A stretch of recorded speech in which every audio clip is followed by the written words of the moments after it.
We're back, 6:42. A new report from Feeding America finds the number of food insecure children is expected to reach its highest level ever because of the coronavirus. 18 million kids could face food insecurity. That's 1 in 4 children. As you can see here on this map, the impact of this depends on where you live. On the surface, it looks like Wisconsin's doing a pretty good job, right? With just under 14% of kids facing food insecurity right now. But when you take a closer look, you'll notice a troubling trend.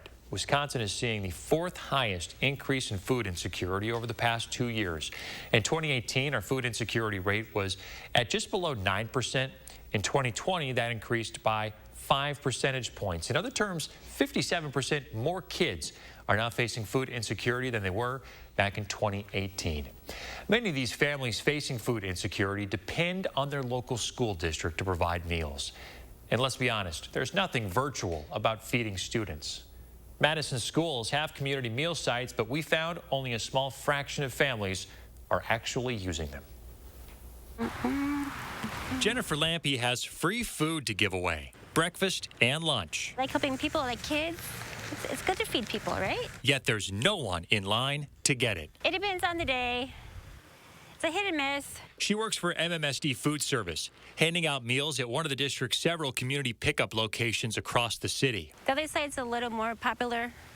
I'm not sure why this one's not so popular. Some of the sites can get rather busy, but on this day at this site on the west side, only 3 families came through for lunch. More than 14,000 MMSD students qualify for the federal free and reduced meal program.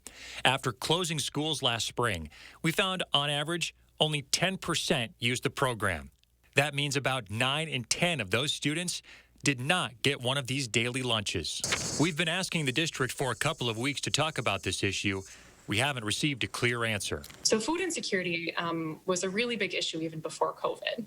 Camilla Martin is a pediatric registered dietitian for UW Health. For kids, routines are much more important, and regular, more consistent, balance throughout the day, access to healthy foods is crucial for that brain development, their ability to focus in schools. It does all come down to access. Getting these meals to students requires someone to pick them up. But these days, that's not always easy. See you later. So that registered dietitian we talked with did offer up some great advice for parents. On our website right now, you'll find this story and ways to avoid bad habits, eating habits. You know, this is a tough time to get your kids to eat healthy. It certainly is. And she's got some good advice on how to start healthy eating habits if those kids need those. And I think, as we've been talking about this week, a lot of the issues right now with feeding these kids during back to school times comes down to accessibility. We tried talking with MMSD about this issue and to find out a reason why these programs aren't being utilized as much as they should be. We haven't gotten a response from them. They haven't been willing to go on camera and talk with us about this.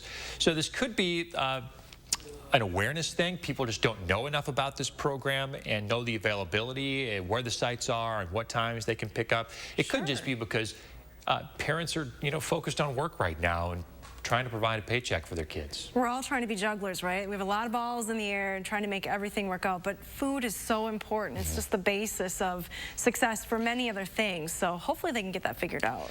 Yeah, and that's part of the reason why we wanted to do this story, is to put it out there that these resources are available. So if you or someone you know is struggling to put food on the table, or you're wondering, what are we going to do when school starts back up? My kids rely on those meals if they were in school, but if they're learning from home, there are programs out there. So check the story out on channel3000.com. Hopefully you can find all the information you need right there.